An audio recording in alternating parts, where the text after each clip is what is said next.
የማቴዎስ ወንጌል ምዕራፍ 22 ኢየሱስም መለሰ፣ ደግሞም በምሳሌ ነገራቸው እንዲህም አለ። መንግሥተ ሰማያት ለልጁ ሰርግ ያደረገ ንጉሥን ትመስላለች። የታደሙትንም ወደ ሰርጉ ይጠሩ ዘንድ ባሮቹን ላከ፣ ሊመጡም አልወደዱም።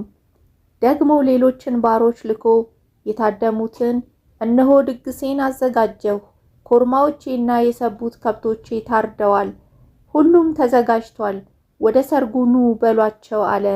እነርሱ ግን ችላ ብለው አንዱ ወደ እርሻው ሌላውም ወደ ንግዱ ሄደ። የቀሩትም ባሮቹን ይዘው አንገላቷቸው፣ ገደሏቸውም። ንጉሡም ተቆጣ፣ ጭፍሮቹንም ልኮ እነዚያን ገዳዮች አጠፋ፣ ከተማቸውንም አቃጠለ። በዚያን ጊዜ ባሮቹን ሰርጉስ ተዘጋጅቷል፣ ነገር ግን የታደሙት የማይገባቸው ሆኑ። እንግዲህ ወደ መንገድ መተላለፊያ ሄዳችሁ ያገኛችሁትን ሁሉ ወደ ሰርጉ ጥሩ አለ። እነዚያም ባሮች ወደ መንገድ ወጥተው ያገኙትን ሁሉ ክፉዎችንም በጎዎችንም ሰበሰቡ፣ የሰርጉንም ቤት ተቀማጮች ሞሉት።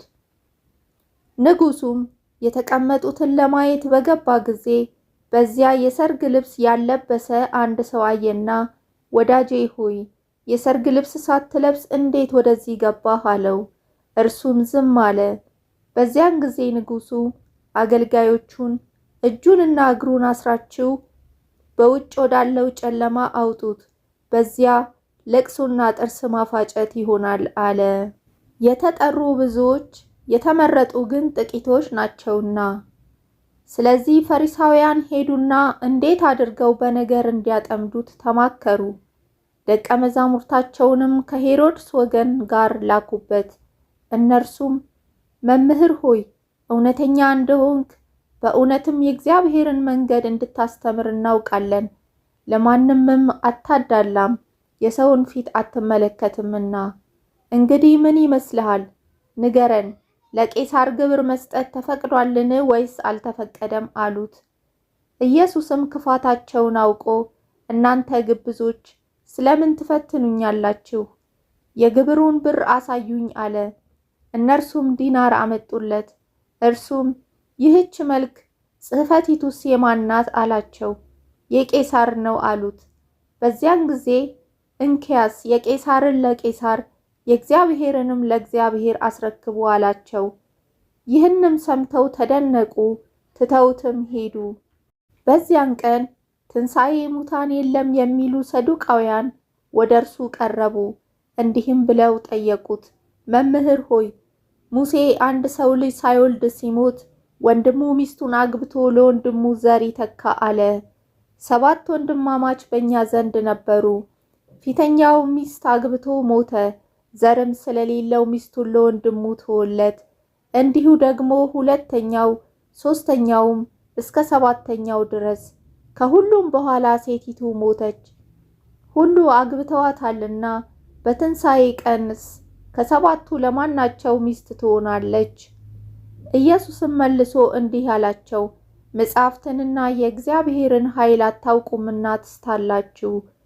በትንሣኤስ እንደ እግዚአብሔር መላእክት በሰማይ ይሆናሉ እንጂ አያገቡም አይጋቡምም። ስለ ትንሣኤ ሙታን ግን እኔ የአብርሃም አምላክ የይስሐቅም አምላክ የያዕቆብም አምላክ ነኝ የሚል ከእግዚአብሔር ዘንድ ወደ እናንተ የተባለውን አላነበባችሁምን? የሕያዋን አምላክ ነው እንጂ የሙታን አይደለም። ሕዝቡም ይህን ሰምተው በትምህርቱ ተገረሙ። ፈሪሳውያንም ሰዱቃውያንን ዝም እንዳሰኛቸው በሰሙ ጊዜ አብረው ተሰበሰቡ። ከእነርሱም አንድ ሕግ አዋቂ ሊፈትነው መምህር ሆይ ከሕግ ማናቸይቱ ትእዛዝ ታላቅ ናት ብሎ ጠየቀው። ኢየሱስም እንዲህ አለው፣ ጌታ አምላክህን በፍጹም ልብህ፣ በፍጹም ነፍስህም፣ በፍጹም ሐሳብህም ውደድ። ታላቂቱና ፊተኛይቱ ትእዛዝ ይቺ ናት። ሁለተኛይቱም ይቺን ትመስላለች፣ እርሷም ባልንጀራህን እንደ ነፍስህ ውደድ የምትለው ናት። በእነዚህ በሁለቱ ትእዛዛት ሕጉም ሁሉ ነቢያትም ተሰቅለዋል።